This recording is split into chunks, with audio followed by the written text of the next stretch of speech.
नमस्ते दोस्तों, कर्म धर्म की बातें चैनल में आपका स्वागत है। शास्त्रों के अनुसार सबसे पहले राम भक्त हनुमान ने ही रामायण की रचना की थी, लेकिन उन्होंने अपनी लिखी रामायण को अपने हाथों से ही समुद्र में फेंक दिया था।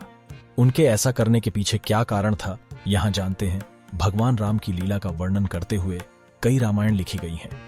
जो भगवान राम के बारे में जितना जानता था, उसने उसी अनुसार रामायण की रचना की। हम में से अधिकतर लोग वाल्मीकि रामायण के बारे में ही जानते हैं, लेकिन वाल्मीकि जी तो अयोध्यापुरी में रहते थे। ऐसे में दंडकारण्य में राम जी के साथ क्या क्या घटा, ये दंडकारण्य के ऋषि ही जानते थे। इस तरह अनेक रामायण अस्तित्व में आई। सभी रामायणों में वाल्मीकि रामायण को मान्यता मिली, क्योंकि वह महान ऋषि थे और उन्हें खुद भगवान हनुमान ने वरीयता दी थी।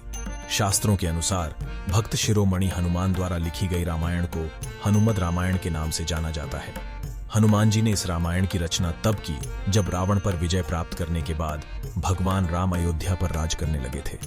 रामाज्ञा पाकर हनुमान जी तपस्या करने हिमालय पर चले गए थे। वहां शिव आराधना के दौरान वह हर दिन रामायण की कथा अपने नाखूनों से पत्थर की शिला पर लिखते थे। एक दिन हनुमान जी यह शिला उठाकर कैलाश पर्वत पर ले जाते हैं और भगवान शिव को दिखाते हैं। कुछ समय बाद वाल्मीकि जी भी अपनी रामायण लेकर शिव के समक्ष जाते हैं। ऐसे में ऋषिवर देखते हैं कि वहां पहले से शिला पर रामायण लिखी हुई है, जो स्वयं राम भक्त हनुमान ने लिखी। यह देख वह निराश होकर लौटने लगते हैं। उन्हें निराश होकर जाता देख हनुमान जी उनसे इसका कारण पूछते हैं। तब ऋषि वाल्मीकि कहते हैं, भगवान, बहुत तपस्या के बाद मैंने यह रामायण लिखी थी, लेकिन आपकी रामायण के आगे मेरी लिखी रामायण तो कुछ भी नहीं। देखकर ही लगता है कि आपकी लिखी रामायण के आगे मेरी रामायण उपेक्षित हो जाएगी। यह सुनकर हनुमान जी को बहुत कष्ट हुआ। तब उन्होंने एक कंधे पर अपनी रामायण लिखी शिला को उठाया और दूसरे कंधे पर ऋषि वाल्मीकि को बैठाकर समुद्र में ले गए। वहां हनुमान जी ने ऋषि वाल्मीकि के सामने ही अपनी रामायण लिखी शिला को श्री राम को समर्पित करते हुए समुद्र में फेंक दिया। बस इसीलिए हनुमद रामायण उपलब्ध नहीं है। भगवान श्री राम के जीवन का वर्णन रामायण और रामचरितमानस में मिलता है। रामायण ग्रंथ को वैदिक युग में महर्षि वाल्मीकि ने लिखा था और मध्यकाल में कवि तुलसीदास ने रामचरितमानस की रचना की थी। लेकिन क्या आप यह जानते हैं कि एक रामायण प्रभु श्री राम के सबसे बड़े भक्त हनुमान जी ने भी लिखा। इसे हनुमद रामायण के नाम से जाना जाता है। उन्होंने यह ग्रंथ वाल्मीकि से पहले लिख दिया था, लेकिन बाद में हनुमान लल्ला को इस ग्रंथ को समुद्र में डुबोना पड़ा।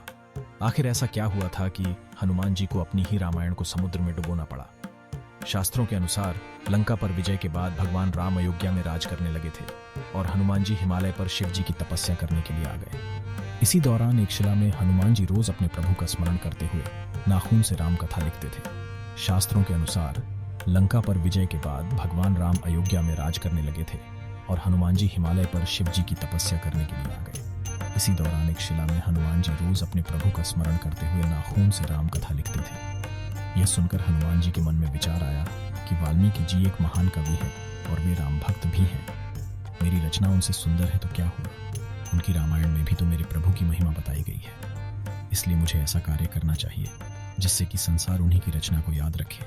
इसके बाद हनुमान जी ने शिला में लिखी अपनी रामायण को उठाया और समुद्र में उसे विसर्जित कर दिया। हनुमद रामायण हमेशा के लिए समुद्र में समा गई।